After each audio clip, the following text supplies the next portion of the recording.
Liang, Shanbo, and Yingtai, Part 3.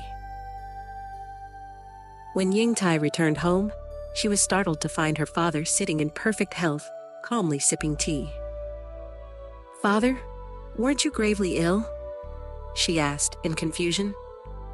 Mr. Zhu set down his cup and sighed. "If I hadn't said that, would you have come back?" Before she could speak, he continued, "The governor's family has sent a proposal. Their son, Ma Wenkai, wishes to marry you. I've accepted the betrothal gifts.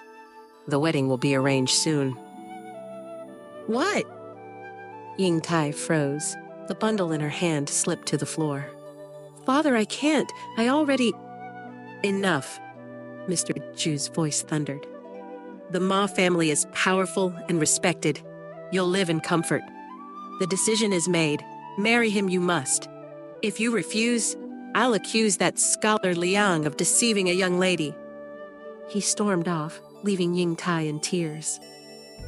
Days passed. She was locked away in her room, refusing food, her eyes swollen from crying. On the 5th day, her maid rushed in. "Miss, Liang Shanbo is here." Yingtai's heart leapt. She rushed to go down, but her father stopped her. "You may see him," he said coldly, "but you must make him give up." Yingtai nodded, fighting back tears, and followed him into the hall. When Liang saw her in women's clothes, he froze, then joy spread across his face. "Yingtai, the secret is out. I've come to ask for your hand."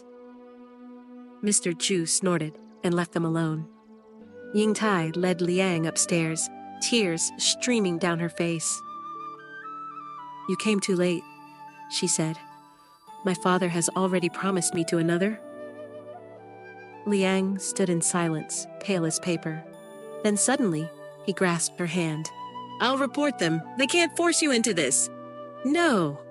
Yingtai shook her head. "The Ma family has power. You'll only get hurt. You still have your mother to care for." Liang stared at her, heartbreaking. Then his face went white.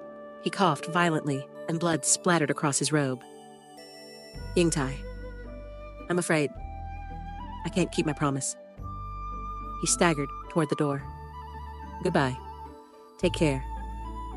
Yingtai tried to stop him, but her body gave out. She collapsed, watching him disappear down the stairs. Not long after, news came. Liang Shanbo had fallen ill and died. Before his death, he asked to be buried by the roadside, because he knew Yingtai's wedding carriage would pass there. When Yingtai heard, she fainted. Upon waking, she quietly told her father, "I'll marry Ma Wenkai, but I must pass by Liang's grave on my way." Her father, thinking she had given in, agreed. On the wedding day, the procession was grand. Yingtai, dressed in red, had secretly worn white beneath. When they reached Liang's grave, she stepped out of the carriage and ran through the wind and dust. Falling to her knees before the tomb, she cried, "Liang, I've come! If I can't be with you in life, then I'll join you in death." At that moment, thunder rolled across the sky. The ground trembled, and the grave cracked open with a loud roar. Without hesitation, Yingtai threw herself into the opening. Her maid tried to pull her back, but only caught 2 torn pieces of her red gown. Then, in an instant, the grave sealed again. The wind died, and the world fell silent. The maid clutched the scraps and wept, until they shimmered and turned into 2 beautiful butterflies. They circled the grave 3 times, their wings touching in the air, and then soared into the sunlight side by side. People who saw them whispered, "Those must be Liang Shanbo and Yingtai. Even as butterflies, they can't bear to be apart." And so, when spring returns and flowers bloom, 2 butterflies are often seen dancing together among the blossoms, forever lovers, beyond life and death.